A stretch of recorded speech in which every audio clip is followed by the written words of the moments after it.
Hello, and welcome back to the Young Watchery. In today's video, we're going to be taking a look at what is, in my opinion, one of the most underappreciated and undervalued brands out there. Now, since my name is not TGV, I'm actually going to be wearing the watch I'm talking about. And this is a vintage Smiths. Now, if you're not familiar with Smiths, don't feel bad, because in fact, very few people are familiar with the British brand.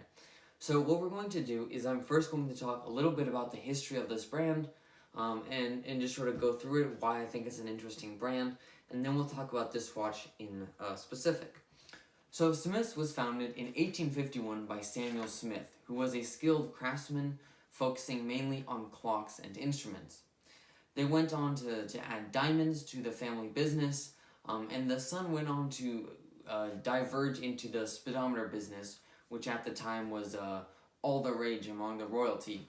So the company received royal warrants to build speedometers, and they really sort of worked a lot also in the automobile industry, producing various instruments, gauges, and just different things for cars. And that became quite successful, and they were producing these components and instruments under the name S. Smith and Sons. Put up an image of one of the speedometers for you to see. Then during World War I, the company, of course, had to make munitions for the war effort, and they also went on to make aviation instruments for aircraft, obviously.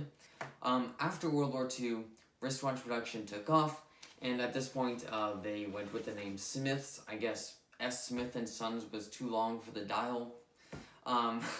Anyway, so in 1953, this is where things actually start to get quite interesting.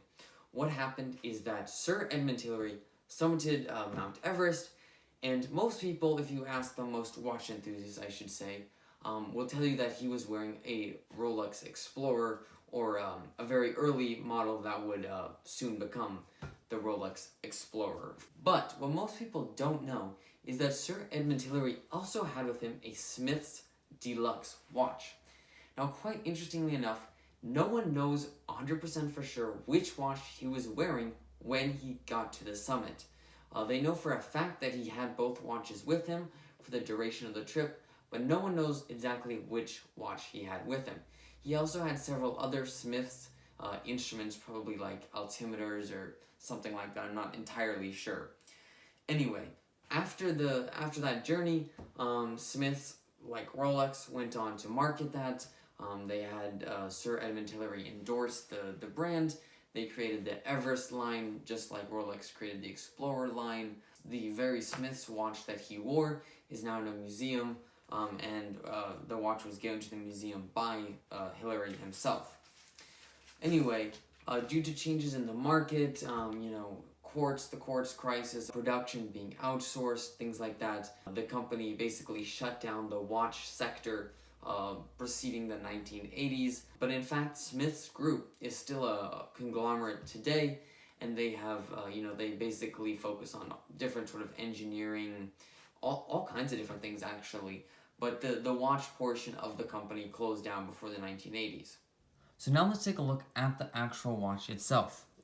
Now, I should point out that I don't have a ton of information about this particular model.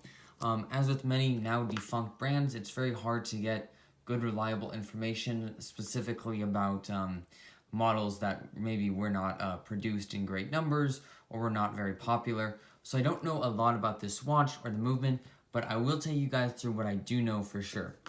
Let's first start off with some case measurements.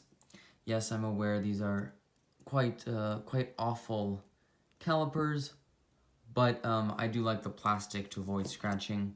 So it looks like we have got a case diameter of about 34 millimeters, not including the crown at the widest point.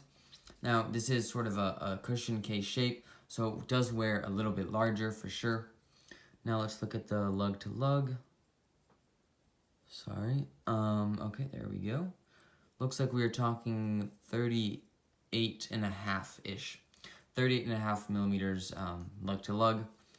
I believe this is an 18 millimeter strap, maybe 16. Yeah, 18. Now let's look at the case width.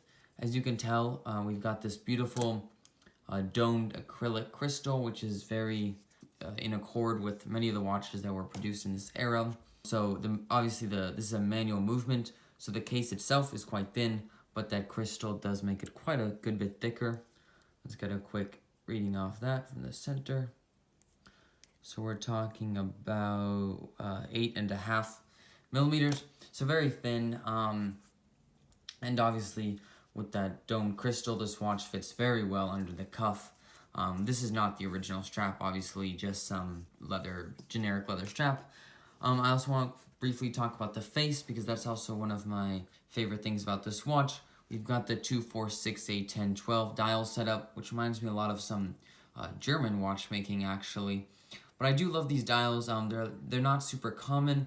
They're sort of similar, I guess, to sort of the Explorer dial with the 3, 6, 9, 12, or the Arrow at the 12, but a little bit more unique, and in my opinion, a little bit more elegant. I think the 369 dial, Explorer dial, whatever you want to call it, is a little bit more sporty, while this is a little bit more dressy, but they are somewhat similar.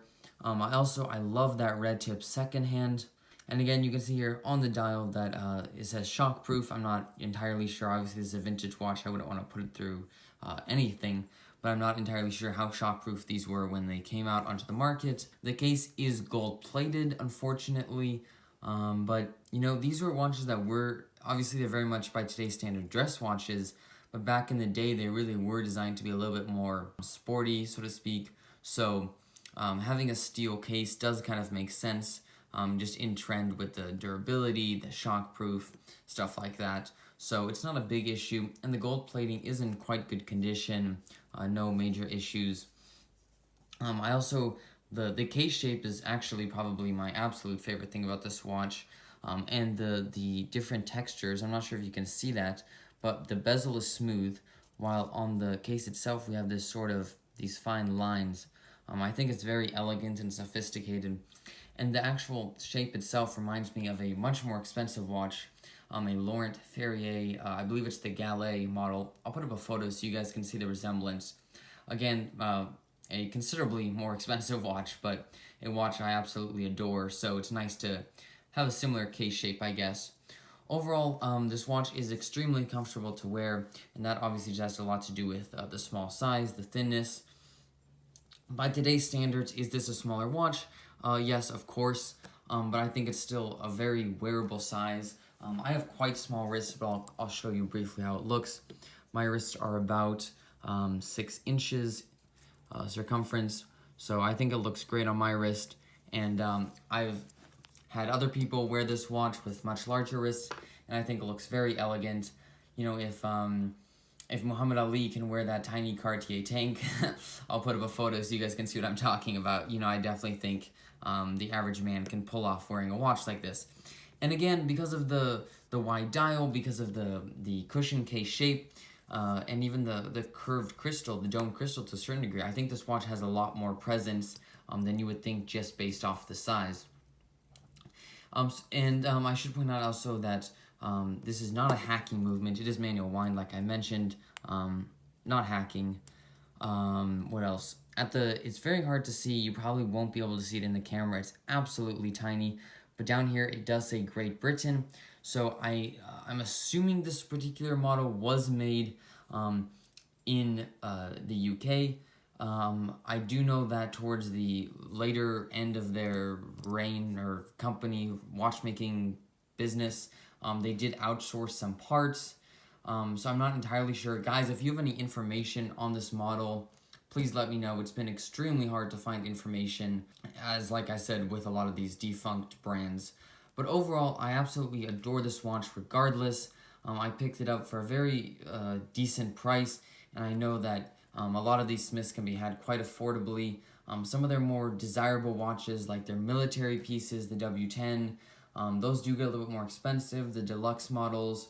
I also love the Smiths Empire. I'll put up a photo. You can pick those up on eBay for $100, $200, maybe more depending on the condition. And I think it's cool to own a piece of British watchmaking, which is, like I've mentioned, quite a rare thing. I also think this watch sort of harkens back to the sort of the glory days of exploration, if you will. I think there's something very elegant about it, you know, when even when a watch like this could be considered a sports watch, you know, when the Omega Seamasters of the 60s, which are, you know, by today's standards, very much dress watches, but, you know, those were the watches that the explorers wore, you know, obviously not for diving and whatnot, but these were, you know, there was a much more elegant approach to exploration and, you know, those sorts of fields. And I think this watch definitely harkens back to that era, and I love it. I really do. Let's take it back to the studio, and I'll wrap it up. In conclusion, I think that Smith's watches are quite interesting. It's a little bit sad that they're so sort of forgotten. They've all but faded into obscurity these days. I think that a lot of their vintage offerings that you can pick up today for not a lot of money are quite cool, quite beautiful, and you know, it's interesting stories. It's a bit of a conversation piece for sure. And you know, there's probably only a small percentage of watch connoisseurs and enthusiasts that are familiar with the story of Smiths.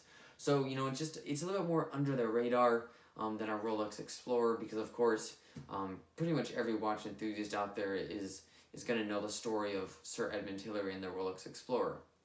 I should also point out that I do think it's interesting that these are British-made watches, that they're made in the UK, I should say. British watchmaking is quite a divisive thing. It had all, again, like Smiths, the company itself, become almost non-existent. It's only really recently that we've seen the resurgence of some British watchmaking with brands like Braymont, and even I think Christopher Ward does some stuff in Britain. I'm not entirely sure. I think, do they have an in-house caliber that's made in Britain now? I think they do. Let me know, guys, if you know. I'm not a big Christopher Ward enthusiast or anything, so I'm not sure. And brands like what is it, Roger Smith, I think. A few of these little brands, British brands, are coming back to life, which is very exciting. So you know, I'm glad to have a British watch in my collection. Thanks so much for watching, guys. I hope you've learned something. And if you've enjoyed the video, I'd greatly appreciate a like and subscription. And as always, guys, I'll catch you in the next one. And thanks again so much for watching.